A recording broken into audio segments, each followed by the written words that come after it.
Thiruvananthapuram medical college ആശുപത്രിയുടെ അനാസ്ഥയിൽ രോഗി മരിച്ചുവെന്ന് പരാതി. കൊല്ലം പന്മന സ്വദേശി വേണു ആണ് ഇന്നലെ മരിച്ചത്.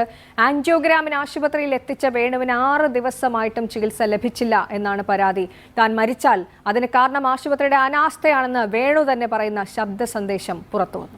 അൻവർ ഇവിടെ അങ്ങ് ഭയങ്കര അഴിമതിയുടെ തിരുവനന്തപുരം മെഡിക്കൽ കോളേജ് മൊത്തത്തില്.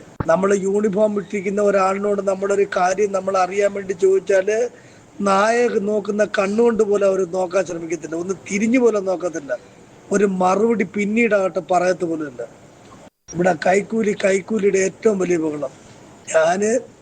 ഈ ആശുപത്രിയിൽ ഞാൻ ഇവിടെ വന്നിട്ട് വെള്ളിയാഴ്ച രാത്രി ഞാനിവിടെ വന്ന എമർജൻസി ആൻജിയോഗ്രാം ചെയ്യുന്നതിന് വേണ്ടിയിട്ട് ശനി, ഞായർ, തിങ്കൾ, ചൊവ്വ, ബുധൻ, ഇന്ന് 6 ദിവസം തികയും. എമർജൻസി ആയിട്ട് കിട്ടുന്നതിൽ വെച്ച് ഏറ്റവും വേഗം പോകുന്ന ആംബുലൻസ് പിടിച്ച് തിരുവനന്തപുരം മെഡിക്കൽ കോളേജിലേക്ക് പോകണമെന്നും പറഞ്ഞ് വിട്ട് എമർജൻസി ആയിട്ട് തിരുവനന്തപുരത്തേക്ക് പറഞ്ഞിട്ട് ഒരു പേഷ്യന്റ് അൻവർ സാദ ഞാൻ ഇന്ന് 5ാമത്തെ ദിവസം എന്റെ പേരിൽ കാണിക്കുന്ന ഈ നിരാലംബതയും ഈ ഉദാസീനതയും ഈ ഒരു കാര്യപ്രാപ്തി ഇല്ലായ്മ ഇത് എന്താണെന്ന് മനസ്സിലാവുന്നില്ല.